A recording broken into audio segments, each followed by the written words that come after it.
Yang dikasihi oleh Tuhan, kita sudah memasuki bulan yang ketiga dan tema besar kita selama 1 tahun ini adalah hidup yang digerakkan tujuan. Dan ini penting agar dalam perjalanan hidup kita, berapapun usia kita, sedini mungkin kita mengerti tujuan Tuhan di dalam hidup kita, maka secepat itu kita akan bisa bergerak, bahkan kita bisa mengerahkan seluruh kekuatan kita untuk menjadikan hidup kita ini bukan hidup yang asal hidup, bukan cuman hidup yang indah karena kita merasakan keindahan mungkin beberapa saat ini, tetapi juga hidup yang bermakna, hidup yang punya arti. Dan punya arti ini bukan cuma bicara masalah punya arti buat keluarga kita, tetapi ketika di hadapan Tuhan kita bisa meletakkan diri kita dan kita bisa bersikap dengan tepat. Ketika Tuhan memanggil kita nanti, kita dimampukan untuk mempertanggungjawabkan seluruh kehidupan yang Tuhan berikan. Oleh karena itu, Ibu Gembala menginginkan agar setiap kita kembali diingatkan tentang pentingnya hidup yang digerakkan oleh tujuan. Bulan Januari yang lalu kita sudah diletakkan sebuah dasar bahwa kita ada untuk sebuah tujuan, membuat kita tahu bahwa tidak ada satupun di antara kita yang lahir karena kecelakaan, yang lahir hanya untuk menu-menuin bumi. Tidak ada satupun di kita tanpa tujuan yang jelas. Semua punya tujuannya. Amin. Sekecil apapun peran kita, kita semua punya tujuan yang Tuhan tetapkan sehingga kita ada. Bahkan Alkitab berulang kali dalam Perjanjian Baru, Alkitab menegaskan kepada kita tentang bagaimana manusia itu walaupun bagian dari tubuh manusia, walaupun punya peran yang sangat kecil, dia tetap punya peran. Dia tetap tidak dibiarkan sia-sia. Dia tetap punya kontribusi. Itu sekaligus mengingatkan kita sebagai jemaat Tuhan, anak-anak Tuhan dimanapun kita berada, baik secara komunitas maupun secara orang perorangan, mengingatkan kepada kita sekali lagi bahwa setiap kita harus bermakna, harus punya guna bagi sekeliling kita. Beberapa negara menyatakan bahwa kalau sudah usia lanjut saatnya masuk di panti jompo. Bahkan ada yang secara ekstrim usia lanjut sudah tidak perlu hidup. Tetapi Alkitab mengajarkan kepada kita, sampai berapapun usia kita, sepanjang kita diberi kehidupan, Tuhan punya rancangan atas hidup kita. Amin. Ini sesuatu hal yang penting. Kenapa? Karena kenyataan hidup bisa membuat kita merasa tidak berguna. Entah kita disepelekan orang, entah kita tidak dianggap orang, entah kita melakukan kesalahan, entah apapun bisa terjadi yang membuat seseorang itu merasa dia tidak berguna dan bisa merasa dirinya sampah. Bahkan mungkin akibat penyesalan karena kesalahan fatal yang kita lakukan pun kita merasa seperti sampah. Tapi itulah dosa. Dosa selalu punya caranya sendiri untuk tidak menghargai kehidupan. Karena upah dosa adalah maut. Jadi kalau sampai dengan hari ini kita masih hidup, kita berharga di hadapan Tuhan. Dan orang yang berharga ini adalah orang yang nampak dalam gairah hidupnya. Itu sebabnya kenapa tema kita selama 1 tahun ini adalah hidup yang digerakkan oleh tujuan. Kita dijelaskan tentang apa saja tujuan manusia hidup. Karena memang sejak awalnya ketika Tuhan menciptakan, tidak ada manusia yang tidak ada gunanya.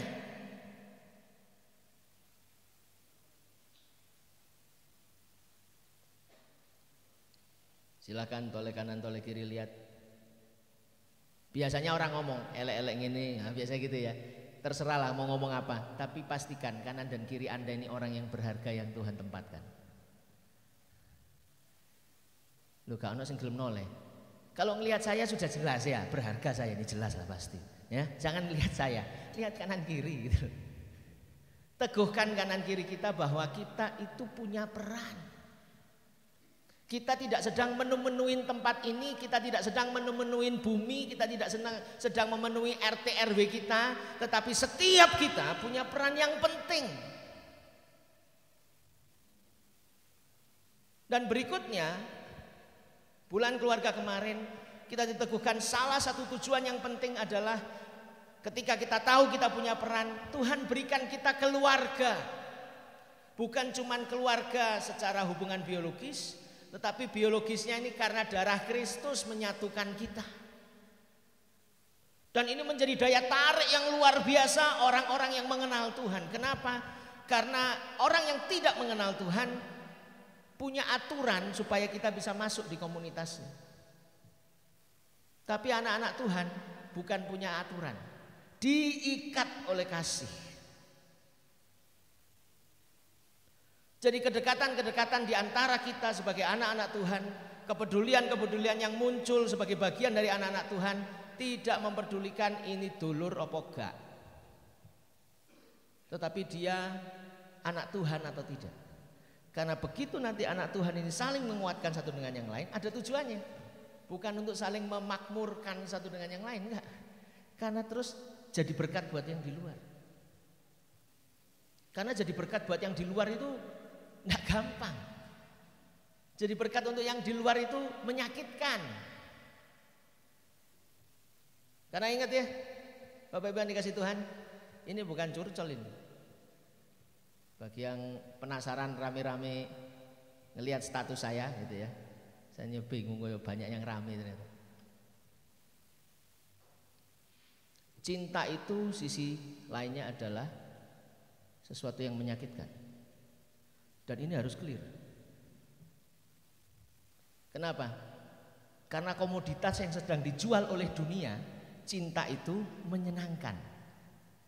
Enggak salah, tapi kurang jujur. Sehingga seringkali beredar omongan-omongan yang buat saya itu bagian salah satu kebohongan yang dipercayai. Kalau anak muda ditanya, kamu siap mati? Oh, cok mati sih kok. Durung rabi. Loh. Makanya saya ingatkan jemaat Tuhan, kalau yang sudah menikah dan menyarankan saya menikah, tolong aku kayak ono contoh sing apik ya. Ngono ta. Kenapa? Banyak air mata dalam pernikahan. Apakah salah? Tidak. Karena memang sisi lain dari cinta itu adalah sesuatu yang menyakitkan. Karena sejak awal Tuhan sudah mendesain begitu. Untuk apa? Untuk membuat pasangan itu menjadi pasangan yang kuat. Unik kan? Tuhan kita ini luar biasa. Ada banyak hal-hal yang kontradiktif yang justru Tuhan pakai untuk menyadarkan kita. Apa maksudnya? Saya berikan dua contoh, sedikit keluar out of topic supaya kita semakin jelas. Terlebih berkat memberi daripada amin. Oh, cek terus yakin. Saya selalu ingatkan ini. Kalau kita memberi, uang kita tambah atau uang kita berkurang? Kalau kita memberi, uang kita bertambah atau kurang? Kurang. Jangan disebut bertambah dulu. Enggak, memang kurang. Enggak ada ceritanya uang keluar terus nambah. Toyol kok cocok itu. Uang keluar itu mesti berkurang, pasti. Tapi bukannya Tuhan sedang melatih kita kepada hal yang tidak kelihatan. Apa hal yang tidak kelihatan? Ketika kita berani mengeluarkan uang, Tuhan tuh melihat motivasi hati kita. Tuhan tuh melihat kecintaan kita terhadap harta. Ternyata hati kita tidak berpaut kepada harta. Oleh karena itu rumusnya, orang yang memberi justru berbahagia, justru bertambah. Bertambah apanya? Sukacitanya, bahkan bisa kekayaannya loh. Kenapa? Karena Tuhan tahu, wong iki nek dipercaya, nek dikei duit akeh, menit tetep nang gereja. Orang ini kalau dikasih duit yang banyak, menit tetap nolong orang. Orang ini kalau dikasih duit banyak, dia tidak mengalihkan pandangannya ke duit. Dia tetap terus melihat Tuhan. Kenapa? Berani memberi. Loh ya toh? Orang dunia enggak. Saya sempat bicara di salah satu gereja dan kemudian mereka terus mikir, ya benar juga ya, justru malah lebih enak menerima dong. Karena saya berhasil membujuk-bujuk mereka sehingga supaya tidak percaya Alkitab, enggak ya gitu ya. Tapi supaya mereka bingung, karena saya paling enggak suka orang oman amen keluar. Duh ngekei maneh. Ngekei lak kelong. Loh ya apa? Firman ini terlebih berkat memberi daripada menerima kok. Saya lebih suka orang yang jujur ngatakan, aduh aku sih angel kok ngekei apa. Nah nek ngekei ora tambah-tambah iku. Kenapa? Karena memang uangnya kurang. Tapi Tuhan memberikan satu pengertian yang berbeda. Karena memberi itu bicara masalah itu bukan hak kita. Kita menyalurkan apa yang Tuhan percayakan. Wah kalau sudah gitu, tidak heran saya tambah gemuk Bapak Ibu. Ini kesalahan ya Bapak Ibu ya. Tidak boleh. Saya berharap tahun ini saya akhiri dengan timbangan badan sudah turun kembali. Aduh, berbahaya. Kurang bertanggung jawab saya terhadap makan dan olahraga. Nah itu dua hal yang berbahaya. Jadi Bapak Ibu, tolong saya dibantu diingatkan ya. Kontradiktif yang kedua. Oh tadi terlebih berkat memberi daripada menerima. Ketika Paulus berdoa, Tuhan, aku iki, saya pakai bahasa saya ya, tidak persis seperti ini doanya. Ini versi Paulus, versi Abdiel. Tuhan, aku iki so nyembuhno orang sakit sembuh. Aku sendiri ini punya hal yang menyakitkan di dalam diriku. Cabutan tak Tuhan, cabutan. Masuk akal kan doanya? Sangat masuk akal.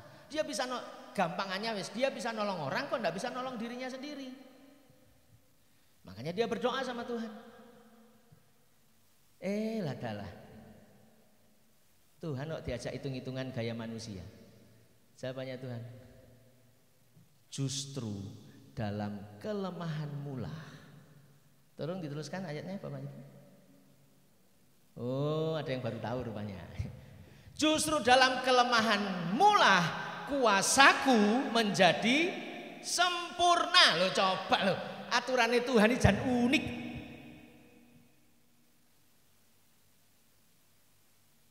Siapa yang senang lemah di sini? Oh nek iso ketok gagah ta.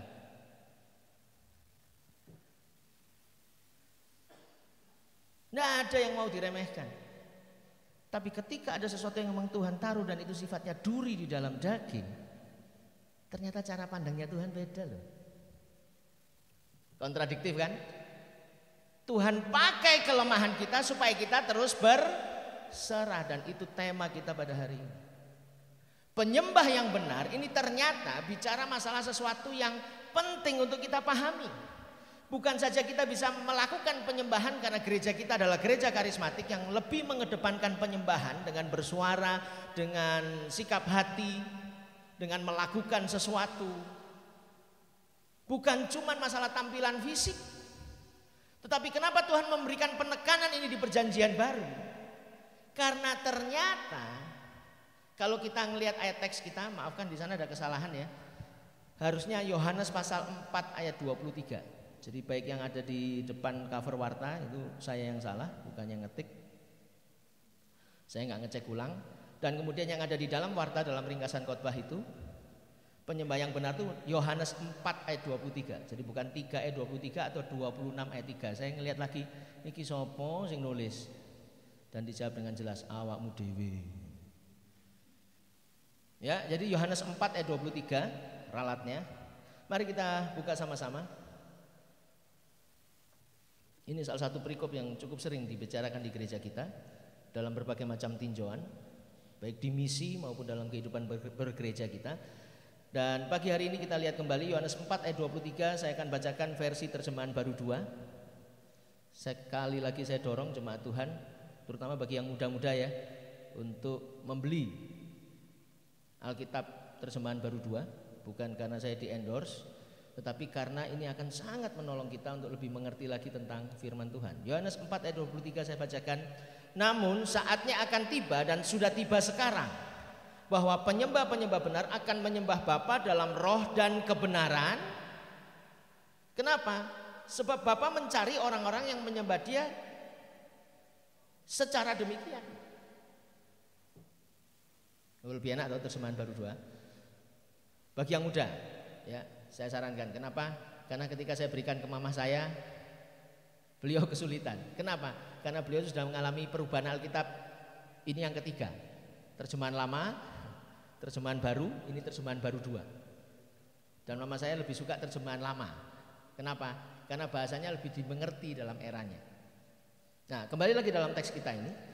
Namun saatnya akan tiba dan sudah tiba sekarang bahwa penyembah-penyembah benar akan menyembah Bapa dalam roh dan kebenaran. Kenapa? Sebab Bapa mencari orang-orang yang menyembah Dia secara demikian. Tuhan lagi nyari. Kenapa kok Tuhan nyari? Memang sulit apa menjadi penyembah yang benar? Jawabannya bukan sulit, tapi seringkali melenceng. Dan dampak dari melenceng itu sangat besar. Kenapa? Karena mari kita lihat di bagian yang kedua itu. Dampaknya itu sangat besar tuh di bagian apa? Bangsa Israel ini terpecah dua pada zamannya Yesus. Mereka yang menjaga pernikahan mereka sesuai dengan apa yang Tuhan gariskan dalam perjanjian lama, yaitu orang-orang Yahudi. Mereka tidak kawin campur. Itu orang-orang yang giat beribadah. Tidak ada gereja sepi dulu, tidak ada. Kalau sekarang kita banyak dapat cerita. Kenapa? Karena masing-masing orang menyadari bahwa ibadah itu penting. Kenapa? Saya jadi ingat omongan seorang teman. Orang tuanya pernah mengatakan, jangan lupa ke gereja. Wong ndak nang gereja wis miring, apa maneh? Oh, nang gereja aja iso miring, apa maneh gak nang gereja? Kenapa?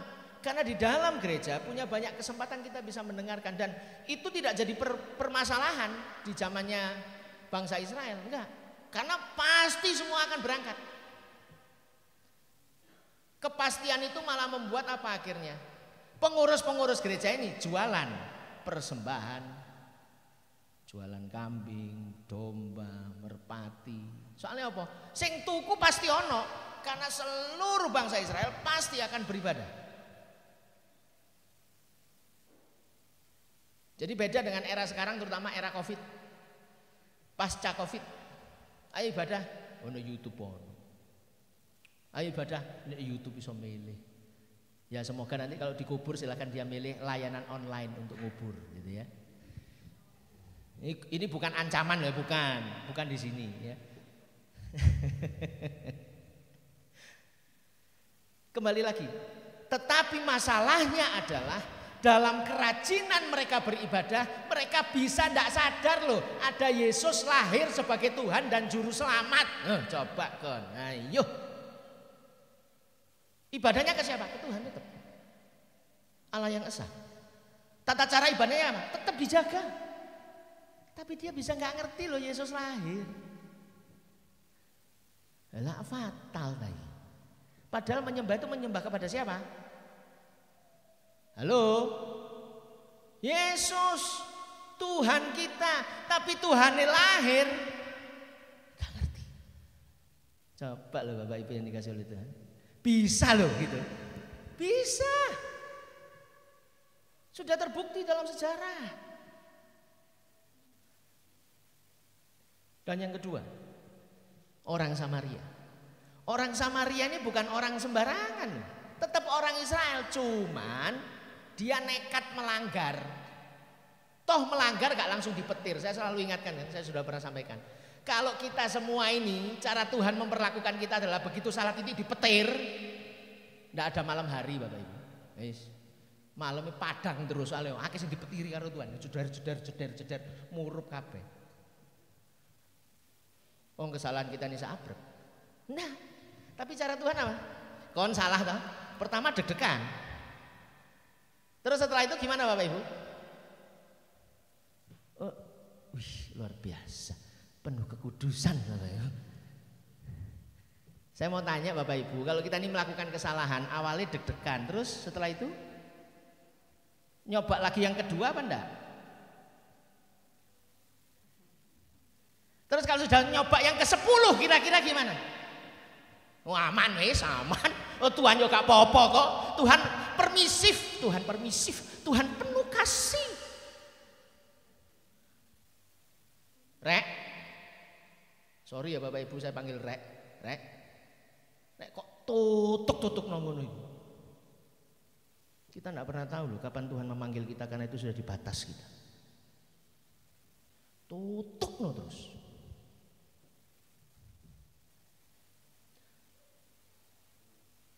Karena Tuhan bukan Tuhan yang otoriter. Tuhan bisa otoriter kok, bisa. Karena pada waktu-waktu tertentu Tuhan akan menunjukkan karena kita angel dikandani. Ada waktunya. Tapi kalau itu pun tidak peka, Tuhan sedang mengizinkan sekeliling kita untuk ngomong.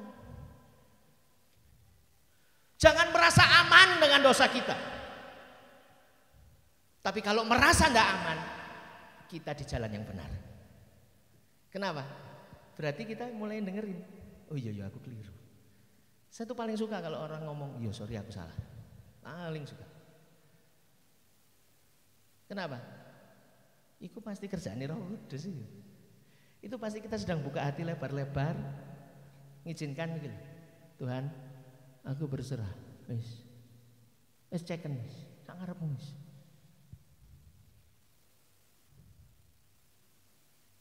Kita tidak sedang memegang kokoh pemikiran kita bahwa aku benar, aku gak popo kayak gini. Toh orang lain juga melakukan yang salah. Kita tidak sedang berargumentasi untuk membela diri kita.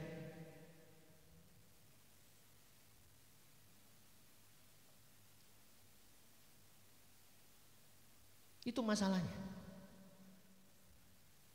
Bangsa Israel ini menyembah Tuhan dengan giat, tapi terus tidak ngerti. Orang Samaria kawin campur. Dia merasa bahwa oke, sudah wis, gak apa-apa wis. Sing penting kita tetap beribadah dan dicatat dengan baik oleh Alkitab bahwa walaupun orang Samaria itu tidak disukai oleh orang Yahudi karena tidak memegang teguh pernikahan yang kudus, mereka kawin campur dengan berbagai macam orang. Jangan salah, orang Samaria ya giat beribadah. Cuman nah ini, ono cumane. Kalau yang tadi itu beribadah semua sesuai dengan tatanan Alkitab, firman Tuhan. Tapi tidak ada spiritnya. Sehingga kepekaannya tidak ada. Tidak hangat. Tapi kalau orang Samaria, apa sing kok rasa bener, ya iku wis lakokno wis. Sehingga akhirnya mereka bisa menyembah patung, menyembah gunung, tapi tujuannya kepada Tuhan. Wis. Tidak salah Bapak Ibu. Tapi saya selalu ingatkan, kalau kita punya preferensi tertentu, ingat Tuhan juga bisa bekerja melalui itu. Tapi lakukan itu di tempat yang tertutup. Syaratnya doa itu begitu. Syaratnya doa itu bukan merem lipat tangan loh Bapak Ibu. Itu buat adik-adik kita diajarin begitu. Supaya apa? Fokus, konsentrasi. Tapi kalau Tuhan minta, kita ada di kamar tertutup. Karena memang cara kita berbicara dengan Tuhan itu sangat relatif. Ada banyak cara Tuhan ngomong. Ibadah itu bisa menjadi hangat. Ya kalau sudah di gereja, ya jangan ibadah sesuai dengan selera masing-masing. Makanya kita ibadah terpandu seperti ini. Tapi kalau sudah di kamar, waktu teduh kita dengan Tuhan, maaf kata, mbok ambek kayang ngono ya. Ya gak apa-apa. Tapi jangan sampai Bapak Ibu, telah ditemukan seorang yang sedang terbujur kaku dalam posisi kayang dan dia sedang berdoa. Waduh, ini rada repot ini. Kembali pada topik ini, bahwa ternyata penyembah yang benar itu sebuah ide, sebuah semangat, bahkan sebuah perintah yang Yesus lakukan ketika bangsa Israel sendiri yang sudah terpecah dua ini, Yahudi dan Israel, itu salah dalam menanggapi ibadah. Lah terus ibadahnya salah, mau ngerti firman Tuhan dari sisi mana? Yang terjadi adalah masing-masing menggunakan hikmatnya sendiri, menggunakan perasaannya sendiri. Tidak bisa diberitahu. Itu sebabnya kenapa perlu ada penyembah yang benar. Karena supaya bisa diarahkan sama Tuhan. Tidak manusianya yang muncul. Karena Tuhan tahu manusia ini hobinya cukup unik.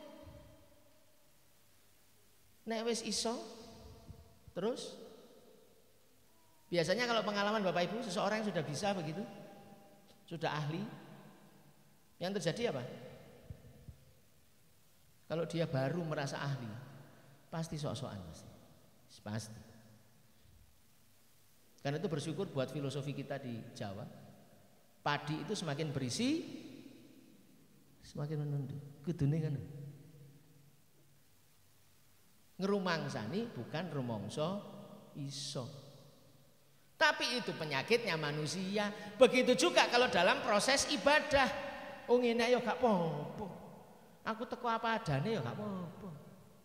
Wong Tuhan ya gak ngamuk. Aku cuman begini saja gak apa-apa. Itu sebabnya Tuhan memberikan penekanan bahwa penting untuk penyembah yang benar. Kenapa? Kalau kita mengerti cara menyembah yang benar, kalau kita bisa menjadi penyembah yang benar, sore nanti saya akan bahas lebih jauh tentang dalam roh dan kebenaran. Tetapi hari ini, pagi ini saya akan bicara masalah bagaimana kita belajar berserah.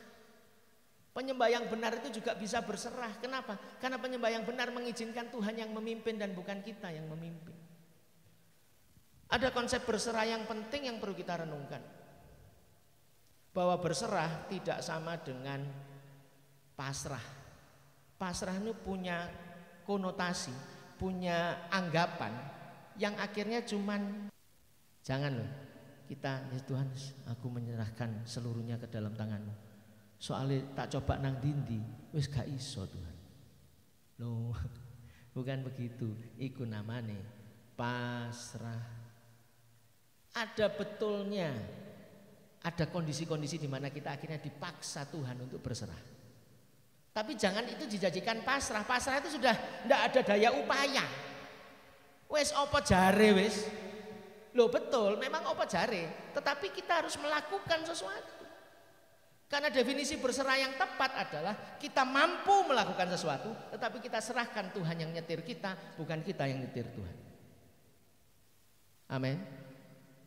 Kenapa kok itu penting? Mari kita lihat dalam Roma pasal yang ke-12.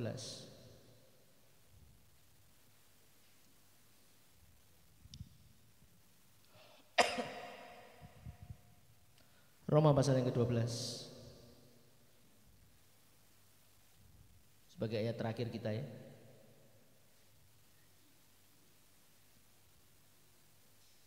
Ayat yang pertama. Ayat yang kedua itu sebenarnya konsekuensinya, tapi kita sedang fokus kepada pentingnya kita mempersembahkan diri atau berserah kepada Tuhan. Karena itu saudara-saudara, saya bacakan dalam terjemahan baru 2. Oleh kemurahan Allah, aku menasehatkan kamu supaya kamu mempersembahkan tubuhmu sebagai persembahan yang hidup, yang kudus, dan yang berkenan kepada Allah. Itulah ibadahmu yang sejati.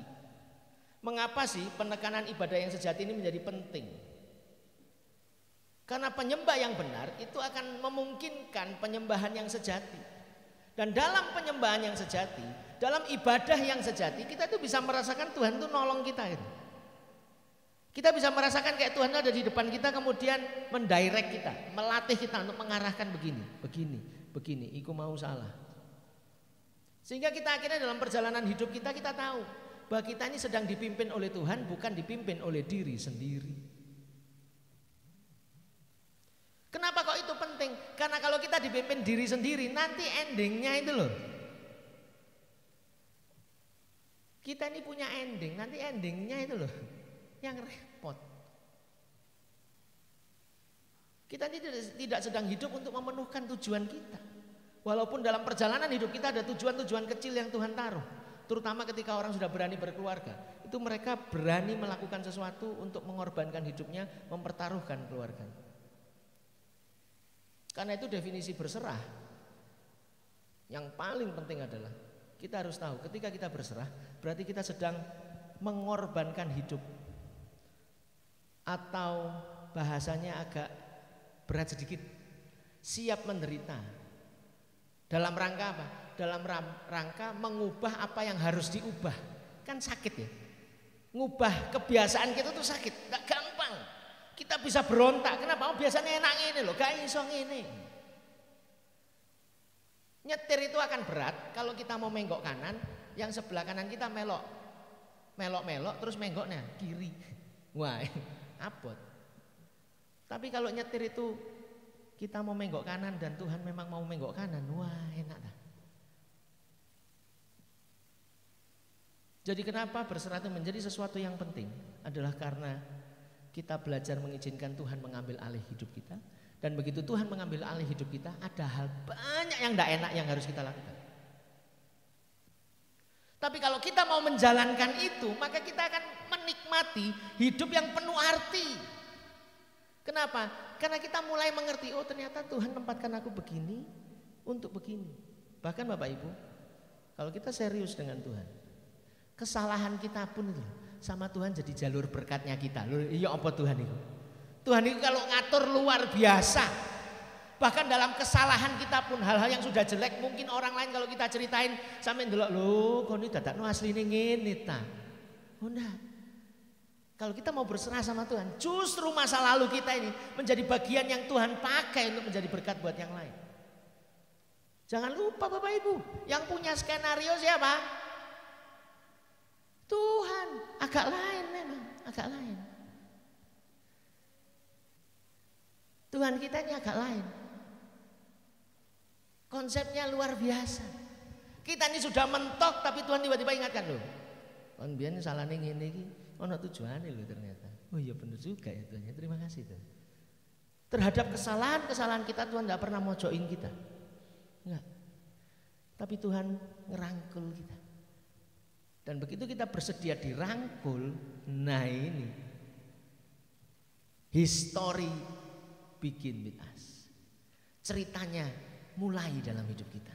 Kita akan menikmati bagaimana Tuhan mengarahkan kita dan membuat hidup ini menjadi bergairah. Tekanan boleh banyak, gairah tidak akan berkurang. Usia boleh tambah tua, gairah tidak akan berkurang. Karena tidak ada di Alkitab orang yang mengikut Tuhan tambah lama tambah lemes. Tidak. Kalau mau contoh tolong dilihat itu nanti kalau salaman di bawah ya, tolong dilihat Bu Gembala itu. Sikil wis dingklang-dingklang ngene cek semangat. Wis. Buat saya itu salah satu contoh teladan buat kita. Kenyataan hidup tidak mematahkan semangat untuk terus melakukan sesuatu. Kenapa? Karena di dalam dirinya sudah bukan untuk dirinya lagi, sudah Tuhan yang nyetir enak. Menggok kanan, menggok kiri. Kon lompat. Di sana ada yang menggoda, dikongkon minggir. Karena Tuhan tahu. Yang kedua yang tidak kalah penting adalah berserah. Itu akan semakin kita nikmati kalau ada di dalam ketaatan dan kepercayaan kepada Tuhan. Saya punya salah satu permainan yang saya dapat dari senior saya gitu ya. Namanya trust fall. Trust fall itu adalah dalam bentuk lingkaran begini, kita misalnya bersepuluh gitu ya, atau berlima misalnya, ada satu orang di tengah kemudian menjatuhkan diri. Orang itu akan menjadi bagian dari 5 orang ini. Kalau ketika menjatuhkan diri, dia menjatuhkan dirinya kayak mau tidur di kasur. Wis pasrah. Saya mau tanya Bapak Ibu, ketika kita capek terus jatuh di kasur itu kita masih mikir nggak? Kira-kira kasurnya tak rutui nggak raya aku mental apa enggak? Enggak. Kita langsung tenang, percaya sama kasur. Blek, waduh rasanya enak.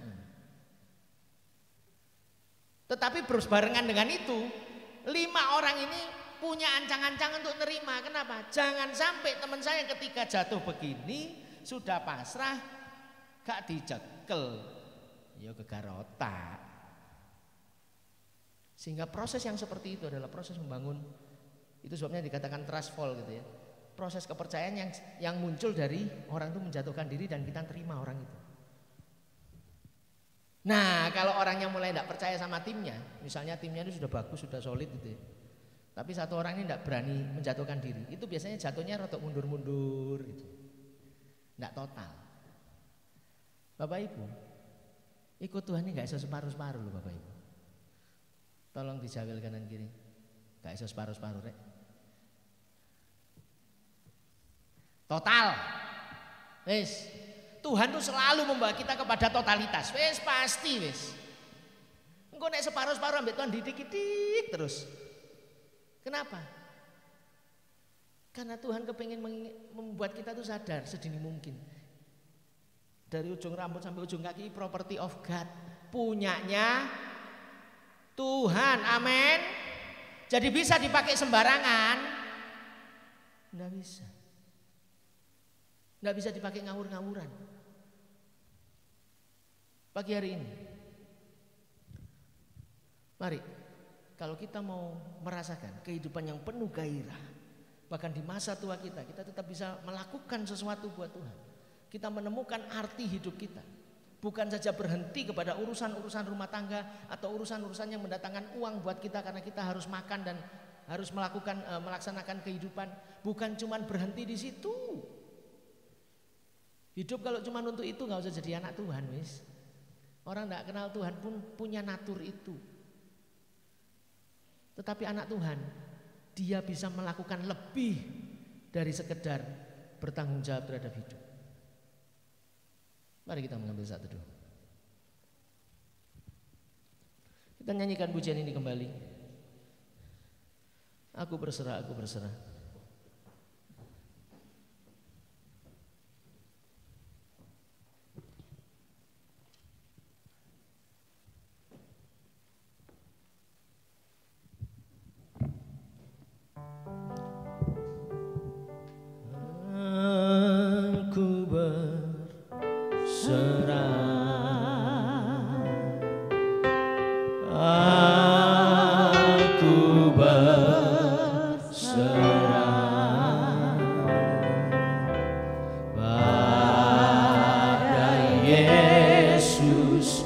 Juru selamat, aku berserah. Latih kami Tuhan. Aku berserah. Aku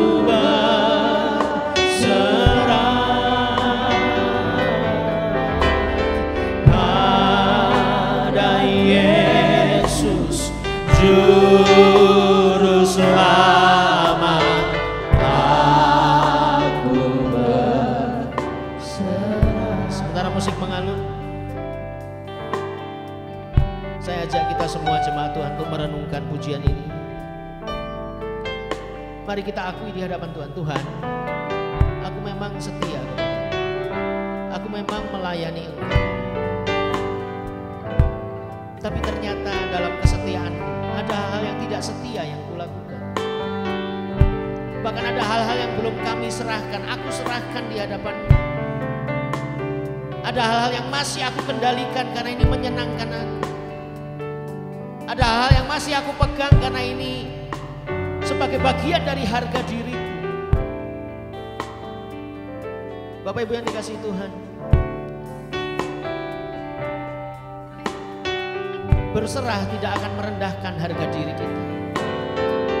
Berserah tidak akan melemahkan kita. Karena orang yang berserah adalah orang yang tahu kepada siapa dia percaya. Orang yang berserah adalah orang yang tahu bahwa dia bisa karena Tuhan. Dia bisa karena topangan kekuatan Tuhan. Dia bisa karena Tuhan menaruh karunia yang khusus di dalam hidupnya. Tuhan sedang mempercayakan. Semua bersumber kepada Tuhan. Sehingga berserah tidak sama dengan kita merendahkan harga diri kita. Mari pagi hari ini kita cek diri kita masing-masing. Kita belajar menyerahkan semuanya di hadapan Tuhan. kebanggaan, keberhasilan, bahkan kesalahan, masa lalu yang buruk sekalipun. Mari kita taruh semuanya di hadapan Tuhan. Kita belajar mengatakan, ya Tuhan, terjadilah kehendak-Mu di dalam hidup kami.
Engkau mengingatkan kami kembali,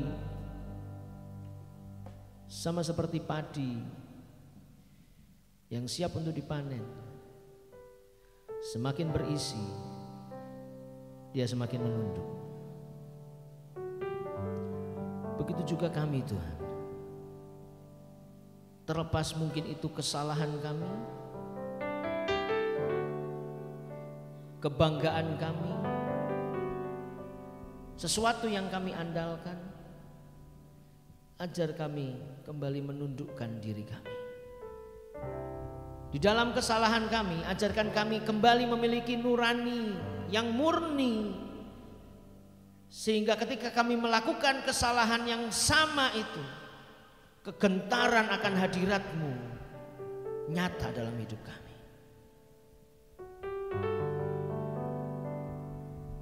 Ketika kami memiliki kebanggaan,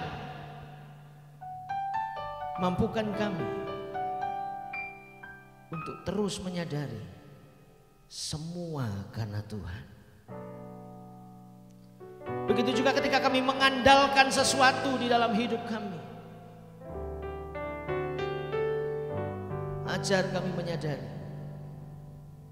jikalau bukan karena perkenanan-Mu, maka semuanya tidak terjadi. Mampukan kami terus untuk meletakkan Engkau di tempat yang terutama dalam hati kami, sehingga kami bisa mengerti arah hidup kami, sehingga kami bisa melakukan yang Engkau inginkan.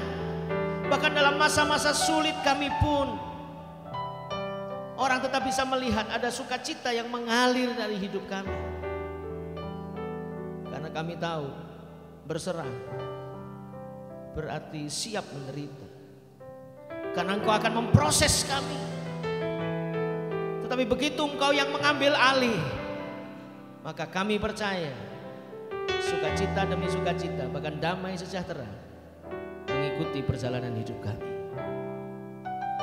Karena tolong Bapa, agar kami terus ada di dalam ketaatan dan percaya kepadamu. Tidak ada kata ragu-ragu untuk mengiring Engkau.